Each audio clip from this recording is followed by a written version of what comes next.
오늘 우리가 함께 나눌 말씀은 요한일서 4장 1절에서 6절까지의 말씀입니다. 요한일서 4장 1절에서 6절까지 말씀, 저와 여러분이 한 목소리로 같이 읽겠습니다. 사랑하는 여러분, 어느 영이든지 다 믿지 말고 그 영들이 하나님에게서 났는가를 시험하여 보십시오. 거짓 예언자가 세상에 많이 나타났기 때문입니다. 여러분은 하나님의 영을 이것으로 알 수 있습니다. 곧 예수 그리스도께서 육신을 입고 오셨음을 시인하는 영은 다 하나님에게서 난 영입니다. 그러나 예수를 시인하지 않는 영은 다 하나님에게서 나지 않은 영입니다. 그것은 그리스도의 적대자의 영입니다. 여러분은 그 영이 올 것이라는 말을 들었습니다. 그런데 그 영이 세상에 벌써 와 있습니다. 자녀되니 여러분은 하나님에게서 난 사람들이며 여러분은 그 거짓 예언자들을 이겼습니다. 여러분 안에 계신 분이 세상에 있는 자보다 크시기 때문입니다. 그들은 세상에서 났습니다. 그런 까닭에 그들은 세상에 속한 것을 말하고 세상은 그들의 말을 듣습니다. 우리는 하나님에게서 났습니다. 하나님을 아는 사람은 우리의 말을 듣고 하나님에게서 나지 아니한 사람은 우리의 말을 듣지 아니합니다. 이것으로 우리는 진리의 영과 미혹의 영을 알아봅니다. 아멘. 우리 요한일서 4장으로 들어왔습니다. 4장도 마찬가지로 반복하고 있는 메시지가 있는 것을 우리가 보게 되는데, 그것은 거짓 교훈, 거짓 설교자들, 그런 사람들을 분별해야 한다라는 말로 시작하고 있습니다. 요한일서를 우리가 쭉 지금까지 공부해 보면서 계속 반복되는 단어가 있다면 분별하라라는 거죠. 분별하라. 왜 이 말이 반복될까요? 분별하라는 말이 반복되는 이유가 뭘까요? 그만큼 진짜와 가짜를 구별하기가 힘들기 때문에 반복해서 지금 분별해야 된다라고 말하고 있습니다. 초대교회 시절에 그러한 거짓 교훈들이 교회에 들어와서 활개를 치고 수많은 사람들을 미혹하고 했었다면, 그리스도를 만난 제자들이 있고 그 안에서 성경을 기록하는 사도들이 있었는데, 그들이 사역하고 있었던 그때에도 그러한 거짓 교훈들이 교회 안에서 막 사람들을 어렵게 하고 있었다면, 지금 우리가 살고 있는 시대에 수많은 그러한 교훈들이, 그런 거짓들이 있지 않겠는가라는 거죠. 그러한 어떠한 겉으로 보기에 조건들이 갖추어져 있다고 하더라도 그것들이 가짜일 수 있다면 우리는 그것들을 분별하는 일을 할 수밖에 없다는 거죠. 어떻게 진짜와 가짜를, 참과 거짓을 분별할 수 있을까? 저는 오늘 말씀을 쭉 살펴보면서 한 가지 해답을 얻는 것은 성숙함이겠구나라는 생각을 해보게 됩니다. 결국에 우리 자신이, 우리 공동체가 성숙한 사람이, 또 성숙한 공동체를 이루는 일에 힘을 다해 나가는 일이 필요하다라는 것이죠. 성숙하다는 것이 무엇입니까? 그것은 몸과 마음이 자라는 것을 말합니다. 어린아이의 모습에서 벗어나서 쉽게 말하면 어른이 되어가는 과정이겠다 싶어요. 자라는 것이다. 자라는 것이 있어야 된다. 우리가 자라고 있는가를 한번 생각해 보아야 하는 거죠. 우리가 지난번에도 그런 나눔 속에서 그런 나눔들이 있었는데, 물론 인간이 살면서, 사람이 살아가는 과정에서 업앤다운이 있을 수 있죠.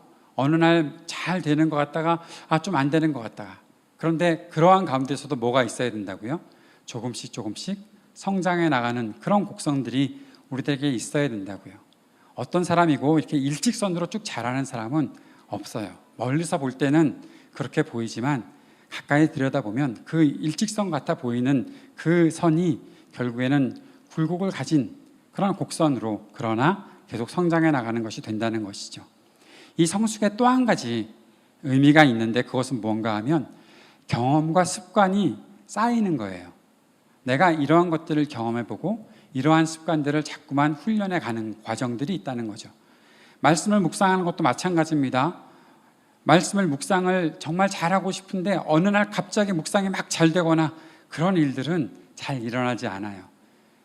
말씀 묵상을 잘하는 비결이 무엇입니까? 라고 저에게 묻는다면, 오랫동안 말씀 묵상을 사람들에게 가르쳐 온 저로서 한 가지 대답해 드릴 수 있는 것은 꾸준해야 합니다라는 거예요.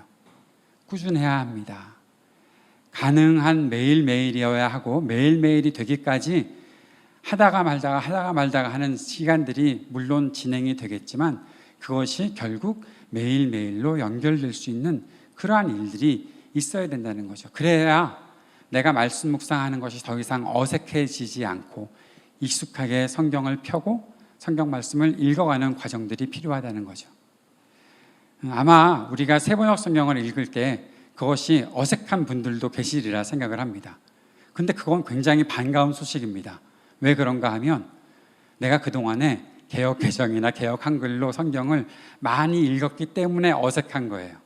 그런데 개역 개정도 어색하고 세번역도 어색하고 영어도 어색하고 ESV도 어색하고 NIV도 어색하고 하여튼 성경을 펴는 게 나한테 어색하다면 심각한 문제가 있는 겁니다. 그것이 우리에게 계속해서 경험과 습관이 쌓여져서 익숙해지는 일들이 있어야 되는데 그것도 성숙의 일부분이다라는 것이죠. 또 한 가지가 있습니다. 내가 그렇게 성숙의 길에 들어왔을 때 내가 성숙하다라는 것들을 증명해내는 일들은 삶에서 어떤 문제를 만났을 때 그 문제를 해결할 수 있는 힘이 내 속에 점점 나타나고 있다는 거예요. 운전을 아주 쉽게 예로 들 수 있을 것 같은데 운전을 할 때 위기를 많이 만납니다. 사실 지금 운전이 익숙하신 분들은 옆에서 차가 끼어 들어오는 것에 대해서 아이고만이나 막 당황스러워하지 않습니다. 왜요? 이미 그 차가 끼어 들어올 것을 예상하고 있지요. 다 운전을 안 하고 사는 사람들이라 목사님께 질문을 하는데 목사님 그렇죠. 운전이 익숙해지면 어떤 차가 움직임만 봐도 저 차가 내 앞으로 들어올 것이라는 것을 이미 내 옆에 있을 때부터 알고 있어요. 그게 익숙하다는 거예요. 문제를 해결할 수 있는 방법은 그 속에 있는 거예요. 문제가 없습니까? 가정에도 문제가 있고 내 육체에도 문제가 있고 교회에도 문제가 있습니다. 그런데 성숙한 교회, 성숙한 사람, 성숙한 가정은 문제가 있을 것들을 미리 알거나 아니면 갑자기 어떤 문제가 찾아왔더라도 그 문제를 해결할 수 있는 실력이, 힘이 다 있다는 거죠. 그게 성숙한 사람의 표지다라는 거예요. 그리고 마지막으로 한 가지 더 있습니다. 그것은 무엇인가 하면 새로운 단계로 들어갈 수 있느냐 하는 것이 성숙의 아주 귀중한 열매입니다. 여러분, 새로운 단계로 들어갈 준비 되어 있습니까? 고등학교를 마치고 대학에 진학하는 사람들에게 있어서는 새로운 단계로 들어가는 그 준비가 되어 있다는 것, 그것이 성숙의 한 가지 표지일 것입니다.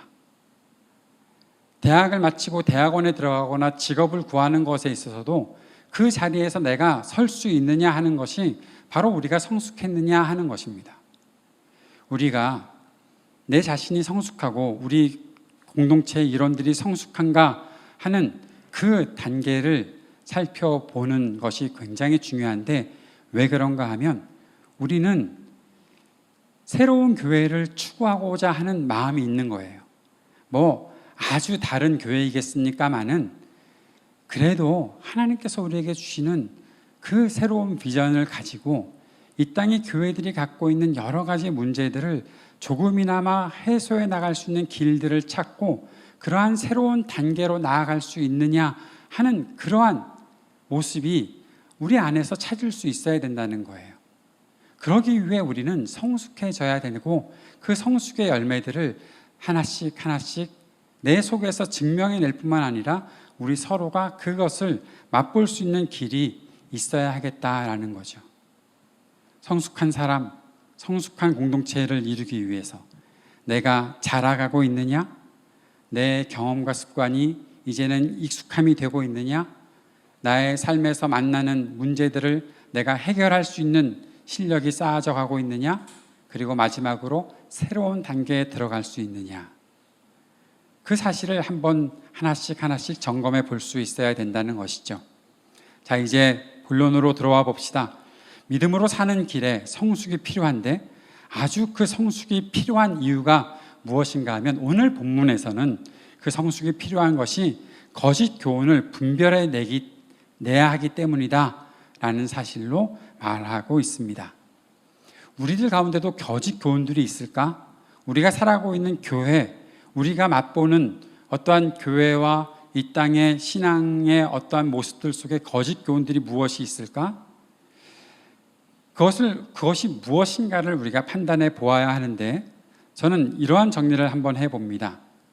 교회가 부흥이라는 어떠한 단어, 그 이름을 하나 딱 내걸고 참되게 성숙해 가는 그런 과정에서 완전히 벗어나서 돈과 권력을 크게 갖는 것에 집중하고, 그래서 부흥과 함께 한 가지 단어를 덧붙여 놨는데 그것이 무엇인가 하면 영적 무엇이라는, 영적 성숙, 영적 부흥, 다 좋은 단어입니다.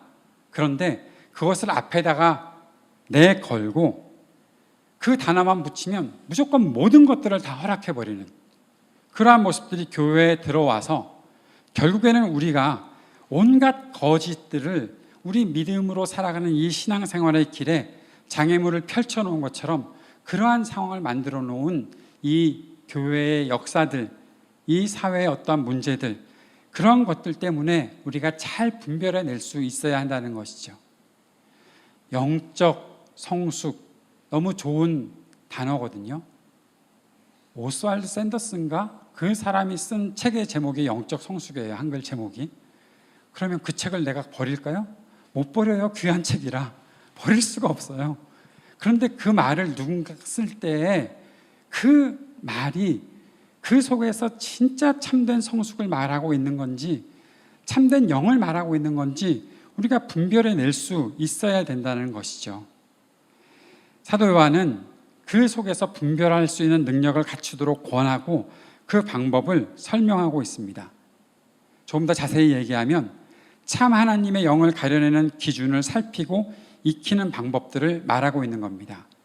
그래서 1절에 그렇게 말을 시작하죠.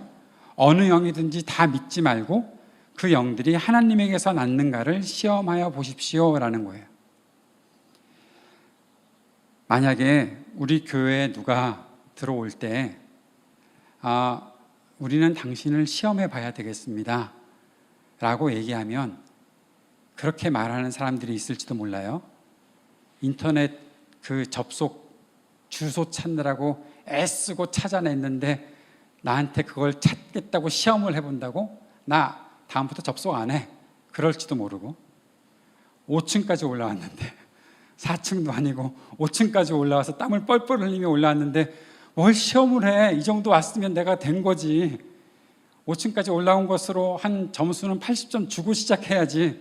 그렇게 생각하는 사람들이 있을지도 몰라요. 교회에 들어와서 형제 자매들이 함께하는 곳인데 그 사람들의 이야기를 서로 믿어주는 게 당연하지. 뭘 시험을 하고 그렇게 해야 될까? 라는 그런 불편함이 우리 속에 생길지도 모른다는 거예요. 그러나 사도 요한은 말하고 있어요. 그것이 진짜 참된 것에서 난 것인지 시험해 보라라는 거예요. 사람 한 사람들뿐만 아니라 그 사람이 하는 이야기들, 그 사람이 갖고 있는 생각들, 심지어 목사가 여러분들에게 말하고 있는 그 모든 것들도 한 번쯤은 시험해 봐야 된다라는 거예요. 쉬운 일 아닙니다. 상당히 귀찮을 수도 있습니다. 하지만 참된 것을 시험하는 일은 필요한 겁니다. 이것에서 그 시험에서 가장 필요한 것이 있다면, 구체적으로 우리들에게 필요한 것이 있다면 그것은 질문하는 것입니다. 질문해야 합니다. 사도행전 17장 11절 말씀을 보십시오. 베레아의 유대 사람들은 데살로니가의 유대 사람들보다 더 고상한 사람들이어서 아주 기꺼이 말씀을 받아들이고 그것이 사실인지 알아보려고 날마다 성경을 상고하였다. 베레아의 사람들을 우리가 잘 본받아야 될 그들의 모범이 있는데요. 그들이 고상한 사람들이라는 것은 그래서 그런 건가 싶은 생각이 들지만 그 다음 몇 가지 문장들이 있죠. 기꺼이 말씀을 받아들이고 그들에게 기꺼운 마음들이 있었다는 겁니다. 그 다음에 그것이 사실인지 알아보려고 날마다 성경을 상고하였다. 그것이 사실인가? 그것이 사실인가? 오늘 제가 여러분들에게 하나님의 말씀을 증거하고 있는데 그 말씀을 해석하고 적용해서 여러분들에게 전했을 때 여러분이 해야 될 한 가지 숙제는 그것이 사실인가 알아보는 작업들이 필요하다는 거죠. 이렇게 말씀하실 분이 계실지도 모르죠. 목사님, 사실이고 진실인 것만 얘기해 주세요. 그걸 우리가 다 시험해 봐야 됩니까? 여러분, 저나 김 목사님이나 사실이고 진실인 것들을 말하기 위해서 애쓰고 힘을 다하고 시간과 노력들을 투자하고 그것이 우리의 잡이니까 그 일을 해나가는 것은 마땅하지만 여러분도 마찬가지로 그것을 받아들였을 때 이것에 대해서 어떻게 내가 받아들여야 할까에 대한 부분이 필요하다는 거예요. 그것을 무엇으로 할 수 있는가 하면 질문해 보는 거예요.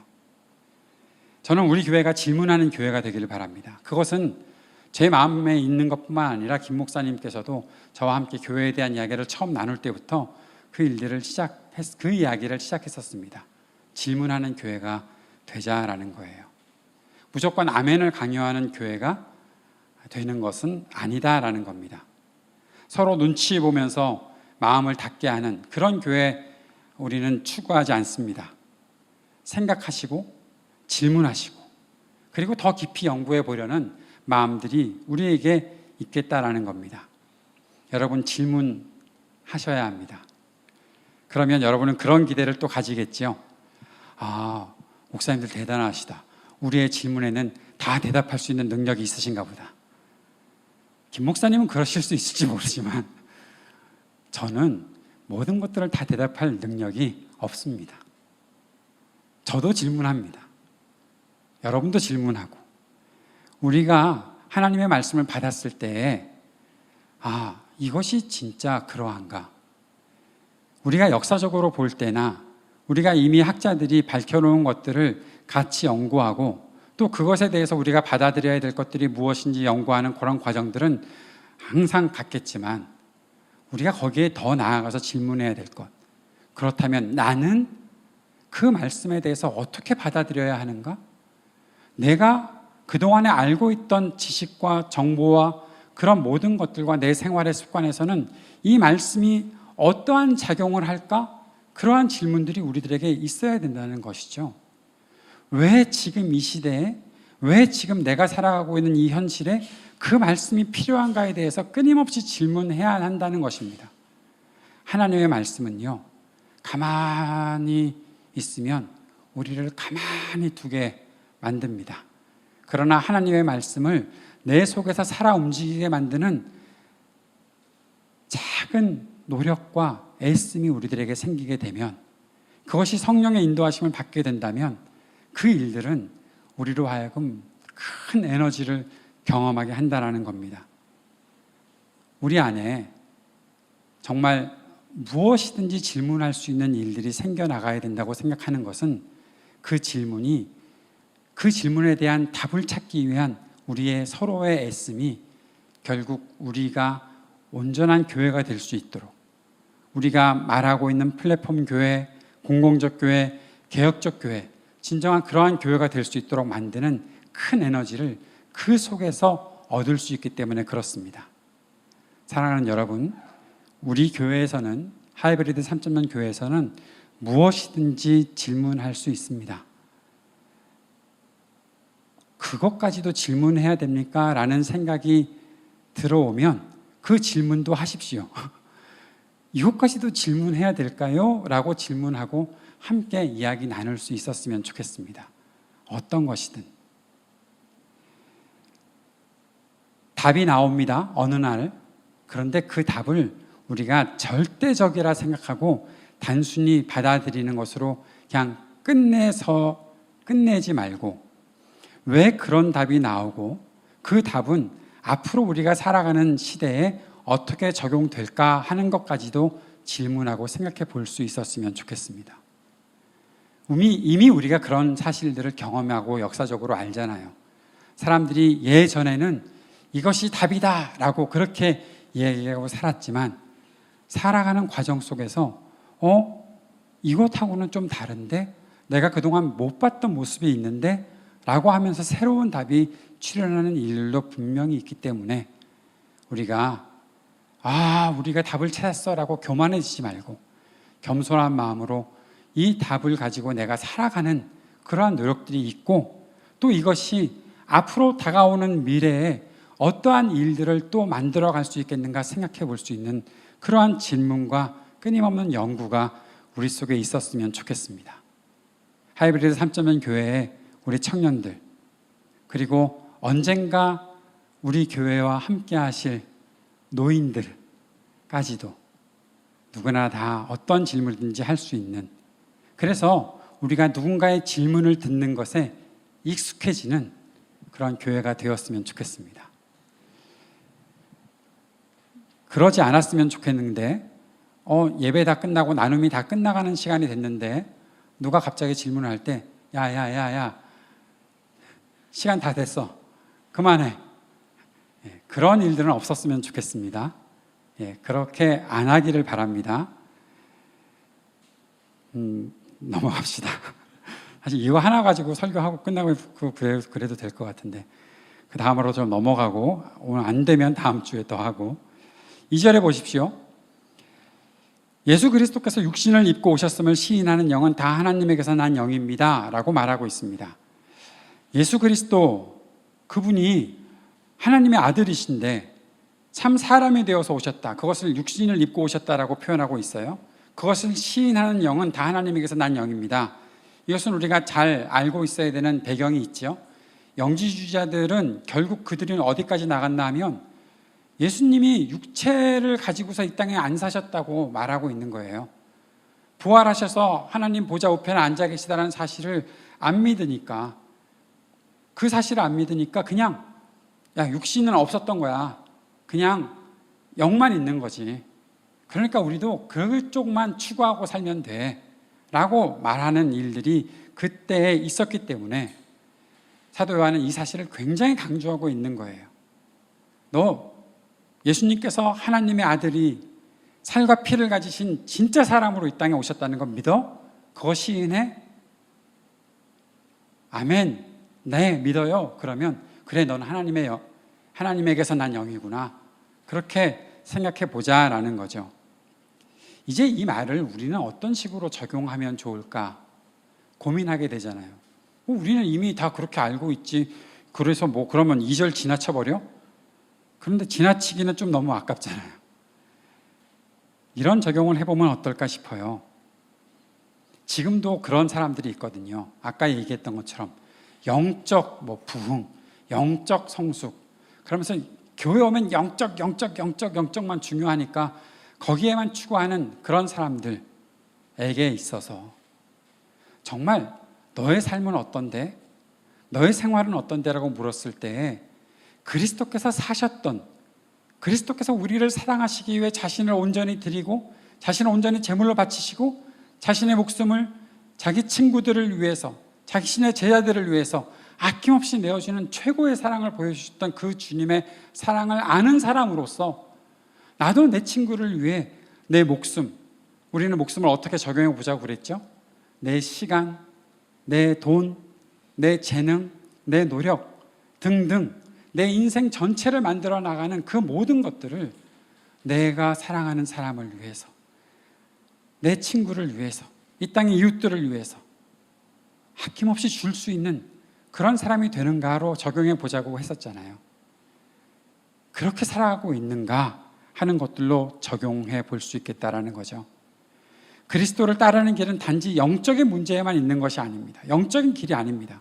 그것은 우리의 삶의 현실에서 실행해야 하는 하나님의 말씀을 지키고 따르는 것으로 증명되는 것이기 때문에 그런 것이죠. 사랑하는 여러분, 그리스도께서 사람으로 이 땅에 사셨던 삶과 우리들에게 말씀하시면서 우리들에게 지키도록 하셨던 일들을 기쁨으로 기꺼이 해나가는 사람, 그 사람이 그리스도께서 육신이 되어서 이 땅에 오셨다는 것을 인정하는 사람이 아니겠느냐, 저는 그렇게 생각해 보고 싶어요. 사랑하는 여러분, 믿음이라는 것은 단지 내 마음속 저 구석에 있는 어떠한 것만으로 끝나는 것이 아닙니다. 그 믿음이 내 속에 있다면 내가 그렇게 살아갈 수 있는, 내 생활이 변화되고 성숙해져 나가는가 하는 것들도 함께 우리가 생각해 볼 수 있어야 한다는 것이죠. 자녀들인 여러분은 하나님에게서 난 사람들이며 여러분은 그 거짓 예언자들을 이겼습니다. 여러분 안에 계신 분이 세상에 있는 자보다 크시기 때문입니다. 우리는 하나님에게서 난 사람들입니다. 하나님에게서 났다고 하는 것에는 세 가지 의미가 담겨 있다고 저는 생각합니다. 첫 번째는 하나님의 자녀로서의 권세를 회복했다는 겁니다. 내가 하나님의 자녀로서 권세가 회복되었다. 그래서 우리가 이 온 피조 세계를 위해 간절히 중보하고 기도해야 하는 이유도 거기에 있습니다. 권세에는 항상 책임이 존재하기 때문에 그런 것이죠. 대통령이 되었으면 대통령의 권세만 강조하는 것이 아니라 대통령이 가지고 있어야 하는 책임을 온전히 다하고 있는가, 그것이 그 권세를 누릴 이유입니다. 내가 하나님의 자녀가 되었다, 하나님의 자녀로서의 권세가 있으니 온 세상의 법들을 무시하고 영적 세계에서의 어떤 법을 만들고 그것을 내가 추구하며 살겠다, 그런 웃기는 소리 하지 말고 하나님께서 만들어주신 이 피조 세계를 위해, 하나님께서 만드시고 사랑하시는 사람들을 위해 내가 갖고 있는 하나님의 자녀로서의 권세를 마음껏 사용하겠다라는 그런 마음이 있어야 된다는 것이죠. 두 번째 이유는 마귀의 권세를 모두 깨뜨리고 하나님의 자녀가 되었다라는 겁니다. 하나님의 자녀가 하나님에게서 났기 때문에 이 땅에 어떠한 세력들이 내 앞에 선다고 하더라도 두려워하지 말고 맞서 싸울 수 있는 사람들이 되어야 하는 것이죠. 이길 수 있는지 좀 계산을 해봐야 되지 않겠습니까? 계산이 필요할지 모르겠지만 도망가서는 안 되죠. 내가 하나님의 자녀라면 싸워야 되는 거죠. 싸워서 죽으면 어떡합니까? 죽으면 하나님 앞에 가는 거예요. 그래서 부활을 믿는, 그리스도의 부활을 믿는 사람들은 절대로 죽음이라는 것을 두려워하지 않아요.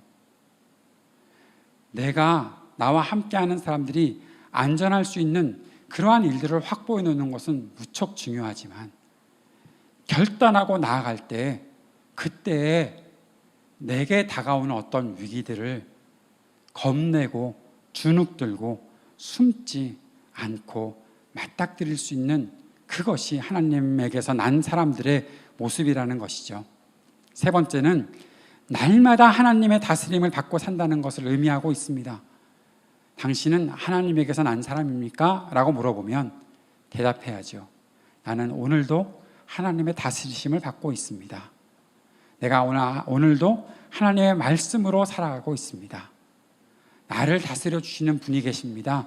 내 안에 성령께서 나와 함께 하시고, 성령께서 나를 위해 싸워주시고, 성령께서 내가 하나님의 자녀라는 사실을 깨닫게 해주십니다. 성령께서 내 안에 함께 하십니다 라는 사실들을 드러낼 수 있다라는 겁니다. 여러분, 하나님에게서 난 사람들입니까? 우리가 하나님에게 속해 있습니까? 그렇다면 사랑하는 여러분, 하나님의 자녀로서의 권세를 내가 가졌다는 사실을 기억하고, 그 권세와 함께 책임을 가졌다는 사실을 함께 기억하고, 그리고 내가 싸워서 이길 수 있다는 사실, 이미 싸워서 이기신 분이 계시다는 사실 앞에서 평안을 누리고 담대한 모습들을 가지는 것이 우리가 감당해야 되는 일이고, 날마다 주님 그 다스림을 받고 살아가는 것이 우리에게 있어야 되는 일이다라는 것입니다. 말씀을 정리해 나가 봅시다. 어떻게 우리는 성숙함을 드러내며 살아갈 수 있을까? 그것이 이제 우리의 질문이 되어야 하겠죠. 하나님의 자녀가 되었으니 그것이 잘하는 것이니 결국 내가 성숙해져야 되겠는데, 5절, 6절에서 아주 중요한 포인트를 지적하고 있는데, 성숙에 대한 다양한 모습들을 우리가 살펴보겠지만 오늘은 이 한 가지만 살펴보았으면 좋겠습니다. 5절 말씀을 보니까 그들은 세상에서 났습니다. 그런 까닭에 그들은 세상에 속한 것을 말하고 세상은 그들의 말을 듣습니다 그랬죠. 6절에서 우리는 하나님에게서 났습니다. 하나님을 아는 사람들은 우리의 말을 듣고 하나님에게서 나지 않은 사람들은 우리의 말을 듣지 아니합니다. 우리는 이것으로 진리의 영과 미혹의 영을 알아봅니다. 말, 우리가 하는 언어, 우리가 담고 있는 그 말의 내용들, 그것이 결국 우리가 하나님에게서 났는지를 알 수 있는 아주 중요한 표준이 된다고 말씀하고 있는 것이죠. 세상에 속한 말이 내 속에 있는가? 내 속에 하나님에게 속한 말이 있는가? 하나님에게서 난 사람들이 사용하는 하나님에 속한 그 말들은 무엇일까? 저는 네 가지로 정리해 보는데 더 많이 있겠지만 사랑, 섬김, 순결, 평화의 말, 그것이 하나님에게 속한 사람들의 말이어야 한다라는 거죠. 이것은 우리를 충만하게 하는 것들입니다. 사랑하는 여러분, 우리가 사랑의 말, 우리가 섬김의 말, 우리가 순결의 말과 평화의 말을 하면 모든 생물들이, 모든 생명체들이 살아나게 될 것입니다. 이것이 우리를 충만하게 만드는 말이다라는 거죠. 세상에 속한 말은 무엇입니까? 미움, 욕심, 거짓, 전쟁의 말들이겠죠. 이런 것은 결국 우리를 텅 비게 만들 겁니다. 공허하게 만들 겁니다. 이것을 어떻게, 어디서 우리가 근거를 찾을 수 있는가? 야고보서 3장 말씀에서 우리는 그 근거를 찾아볼 수 있다고 저는 생각을 합니다. 사도 요한의 말에 대한 이 짧은 가르침은 야고보서에서는 아주 구체적으로 말에 대한 가르침으로 나타나 있는데, 야고보서 3장 9절에는 우리는 이혀로 주님이신 아버지를 찬양하기도 하고 또 이혀로 하나님의 형상대로 지음을 받은 사람들을 저주하기도 합니다. 14절에서는 여러분의 마음속에 지독한 시기심과 경쟁심이 있으면 자랑하지 말고 진리를 거슬러 속이지 마십시오 말했고, 16절에서는 시기심과 경쟁심이 있는 곳에는 온갖 혼란과 온갖 악한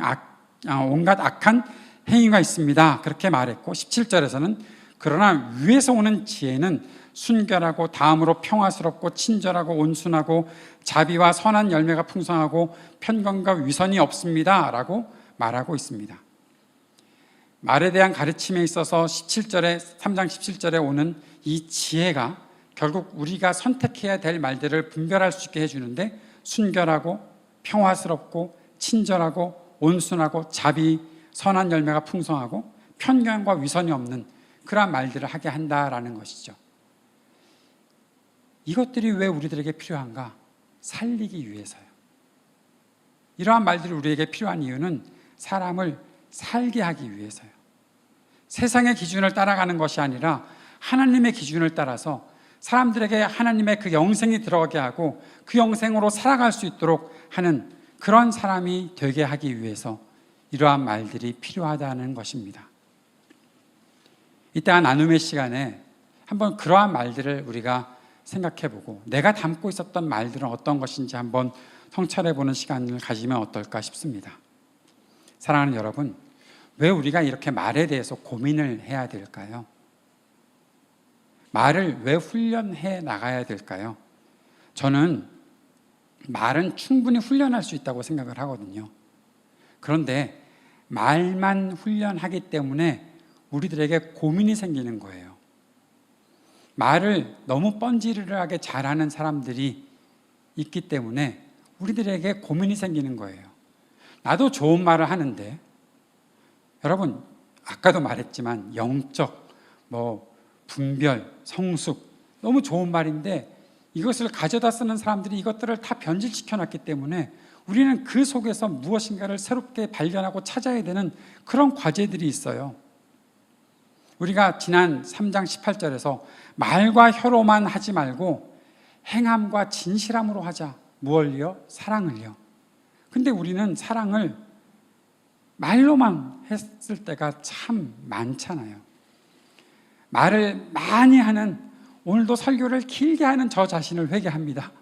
그런데 말만 하고 끝나는 것이 아니라 이것이 우리의 삶으로, 온전한 삶으로 넘어가야 이제 우리는 말에 대해서 고민하는 것이 아니라 더 좋은 말들과 언어들을 담아내는 우리의 삶을 함께 훈련해 나갈 수 있고 그렇게 살아갈 수 있지 않을까 싶습니다. 언어를 훈련할 때, 좋은 말들을 훈련할 때 우리가 그 좋은 삶들을 함께 훈련해 나가야 된다고 생각을 합니다. 그런데 살만 훈련하면 되겠죠. 뭐 말까지요? 여러분 그렇게 생각하지 않았으면 좋겠습니다. 많은 경우에 말을 어떻게 해야 될지 모르는 사람들도 참 많이 있다는 거예요. 그리스도인으로 사람들에게 주의 복음을 증거하고 살려면 그것이 우리의 말로 담아내는 훈련들이 필요한데, 그 하나님의 말씀들이 내 속에 들어와서 내가 그것을 다시 아웃풋할 수 있는 훈련들이 우리들에게 있어야 하는데, 그것이 내 언어로만, 소리로만 아웃풋되는 것이 아니라 내 삶으로 함께 나타나는 일들이 함께 훈련되어야 한다는 것이죠. 하나님은 말씀으로 우리들에게 역사하시는 분이십니다. 태초부터 계셨던 생명의 말씀이 우리에게 우리의 두 귀로, 눈으로, 손으로 경험할 수 있도록 오셨습니다. 그리고 우리는 그를 바라보고 그를 붙잡고 그와 사귀며 그와 함께 살아가고 있습니다. 날마다 우리가 하나님과 동행합니다. 그런데 우리가 죄에 빠져 있다면 우리는 하나님과의 동행을 말로 배운 사람밖에는 되지 않는다라는 거예요. 근데 우리 하나님은 어떤 분이셨습니까? 민수기 말씀에서 하나님은 어떤 분이라고 말씀했나요? 말씀하신 것은 반드시 실행하시고 거짓말은 절대 안 하시는 분이시다라고 그렇게 말하고 있었잖아요. 사랑하는 여러분, 우리가 하나님을 닮은 자녀들이라면 우리 안에 선하고 정의롭고 순결하고 평화를 이루는 그러한 말들이 있어야 하고, 그 말들이 결국 우리의 삶을 변화시키고 성숙시키는 그러한 말들로 우리 안에서 작용할 수 있도록 만드는 것, 그것이 우리에게 필요한 것이고 그 일들을 우리가 해나가는 교회가 될 수 있어야 하겠다라는 것입니다. 사랑하는 여러분, 우리가 진리 안에서 살고 있음을 확신할 수 있고 하나님의 자녀로서의 삶을 더욱더 온전하게 하는 생활들이 우리들에게 이루어진다면 우리는 성숙한 그리스도인으로 살아갈 수 있게 될 것입니다. 우리가 성숙한 사람이 되었을 때 결국 우리는 이 땅에서 우리에게 침투해서 우리를 무너뜨리려는 이 세상의 모든 거짓들을 이겨낼 수 있는 충분한 능력, 그것들을 분별할 수 있는 충분한 능력을 갖게 될 것입니다. 그리고 또 한 가지, 우리가 성숙한 사람이 되어서 사람들에게 살리는 말을 하고 우리의 삶을 통해 사람들을 살게 하는 그러한 길로 인도하는 일들이 계속 지속이 된다면 우리 안에 어떤 사람이 들어오더라도 그 사람이 변화되고 그 사람이 우리와 함께 성숙할 수 있는 길을 찾게 되는 하나님의 역사가 분명히 일어날 수 있게 될 것입니다. 그 일들을 위해 끊임없이 질문하고 분별의 능력들을 가질 수 있도록, 그리고 성숙한 교회, 성숙한 사람이 될 수 있도록 주님, 우리를 도와주십시오 간구하고 그러한 애쓰는 노력들이 우리들에게 계속해서 평생 이어질 수 있게 되기를 바랍니다. 기도하겠습니다.